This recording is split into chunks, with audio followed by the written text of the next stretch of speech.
Et ce qui est curieux dans votre thèse, c'est qu'en fait aujourd'hui, on revient sur des élites. Et ce sont ces mêmes élites qui dirigent le Cameroun ou qui gèrent le Cameroun depuis pratiquement 39 ans. C'est-à-dire qu'on prend une mission aussi fastidieuse, une mission aussi importante et on l'accorde aux gens qui ont échoué. C'est-à-dire ceux-là qui ont occupé des hauts postes, qui ont géré le Cameroun au niveau national, c'est à eux qu'on donne désormais la mission de développer le Cameroun au niveau local. Est-ce que vous ne trouvez pas ça un peu complexe?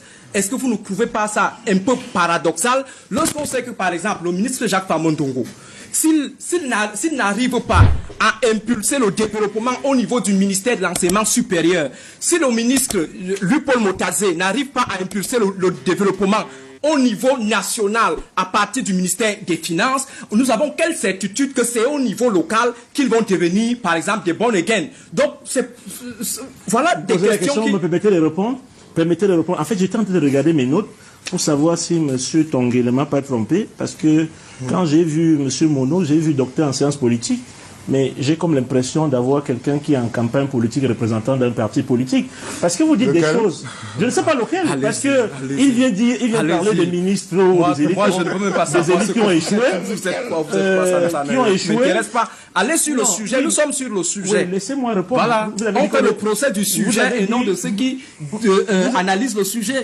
Monsieur Mono, vous avez dit au départ qu'on n'est pas dans un duel. Voilà, en disant, en procédant aux simulations, on vous a dupé, on vous a dit qu'on devait avoir affaire à un docteur, après vous avez eu un terroriste. Non. Alors, je peux vous répondre maintenant? Je peux vous répondre? Vous me permettez de répondre? Allez-y, okay. Il faut qu'on gagne. Alors, donc, je disais, j'ai regardé mes notes parce que je croyais avoir affaire à un docteur en sciences politiques. Finalement, c'est un terroriste. Je me rends compte que j'ai affaire à un propagandiste qui vient nous affirmer et qui veut faire croire aux Camerounais que au sud, l'élite a échoué, tel ministre a échoué. Ça, c'est votre point de vue. Voilà, le Cameroun se porte bien. Et c'est un point de vue subjectif. Le Cameroun se porte bien depuis 49 ans. Le Cameroun se porte très bien. Le Cameroun se porte très bien. Voilà, avec plus de 4000 morts en 4 ans. Alors, c'est pour ça que j'ai dit, je pensais avoir...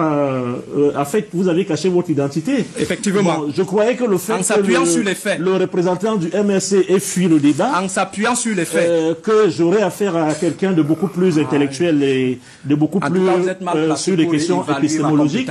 Allez-y. Non, je ne mets pas en doute. Moi, je non, allez-y, parce que moi, je n'ai pas envie de rentrer dans ce petit jeu. Non, parce que et vous savez que si je rentre dans ce petit jeu, vous serez pourri.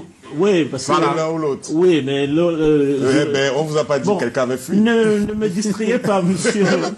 Je pense que Rogric, on va un peu évoluer. Monsieur Mono,